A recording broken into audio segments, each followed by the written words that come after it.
Hello friends, digital marketing की इस series में आपका स्वागत है। हमने पिछले काफ़ी सारे सेशंस में काफ़ी सारी चीज़ें समझी हैं।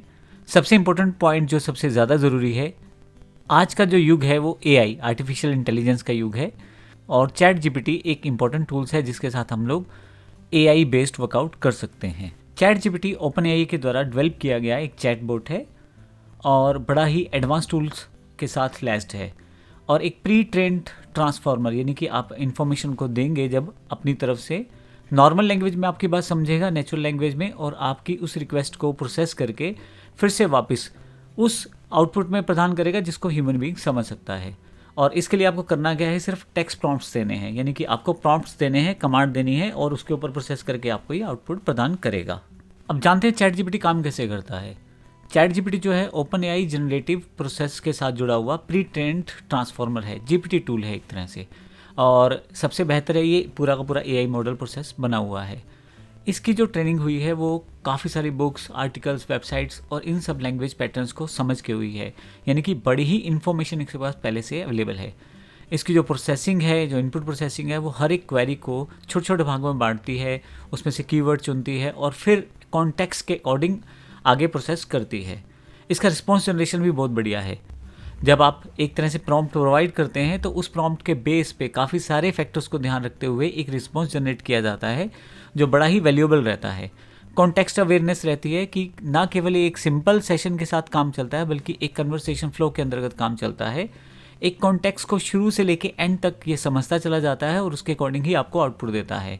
एक एग्जांपल के तौर पे अगर आप कुछ मैथमेटिकल नोटेशंस को सॉर्ट आउट कर रहे हैं तो पहले से लेके लास्ट तक जितनी भी चीज़ें हैं उन चीज़ों को समझ के ही आगे ये प्रोसेस करेगा।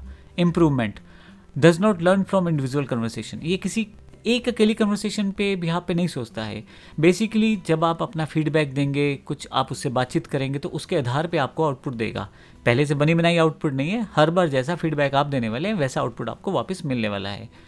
अब हम बात करें कि इसके एप्लीकेशंस कौन सी हैं, कहाँ पे इसको यूज़ किया जा सकता है, तो या हम डिजिटल मार्केटिंग के कॉन्टेक्स्ट में बात करें तो मैं आपको बता दूं, कंटेंट क्रिएशन में आप ब्लॉग टाइप करना चाहते हैं, वीडियो के लिए आप डिस्क्रिप्शन चाहते हैं या कोई आर्टिकल्स चाहते हैं, एसईओ के लिए, सर्च इंजन ऑप्टिमाइजेशन के लिए कीवर्ड्स रिसर्च चाहते हैं, ब्रेनस्टॉर्मिंग, कस्टमर एंगेजमेंट और मार्केटिंग स्ट्रेटजीज, इन सब चीज़ों के लिए इसका प्रयोग किया जाता है।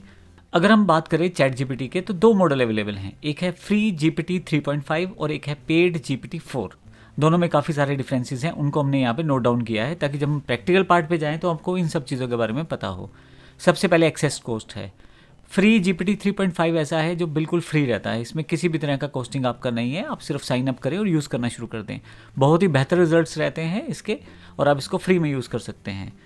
उसके बाद आते, अगर हम जीपीटी 4 की बात करें तो $20 पर मंथ का जीपीटी प्लस आपको मिलता है, जिसमें काफ़ी सारे फीचर्स, काफ़ी सारे प्लगइन्स, काफ़ी सारे अलग एडवांस टूल्स आपको मिल जाते हैं काम लेने के लिए। इसके बाद अगर रिस्पॉन्स क्वालिटी की बात करें तो जनरल टास्क के लिए बड़ा बेहतर है जीपीटी 3.5, जबकि सुपीरियर और कॉम्प्लेक्स टास्क के लिए अगर आप जीपीटी प्लस को यूज़ करें, यानी कि जीपीटी 4 को यूज़ करें तो ज़्यादा बेहतर रहेगा।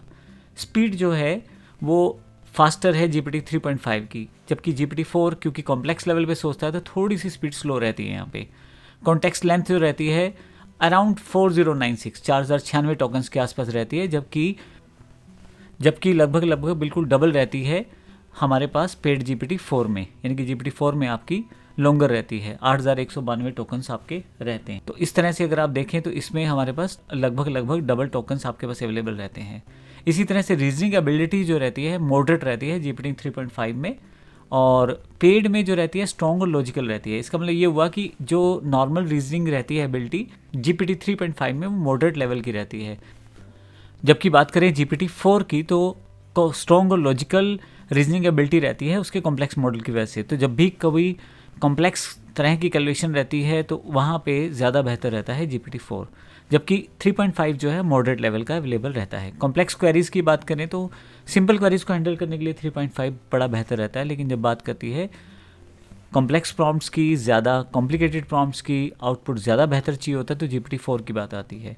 यूज़ केसेस में अगर मैं बात करूं, कैजुअल कन्वर्सेशंस में, आइडियाज़ में, नॉर्मल आपके ब्लॉगिंग टूल्स में, या आप मान लीजिए कंटेंट क्रिएट करना चाहते हैं, इमेज के लिए कोई प्रॉम्प्ट क्रिएट करना चाहते हैं तो बड़ा बेहतर है जीपीटी 3.5।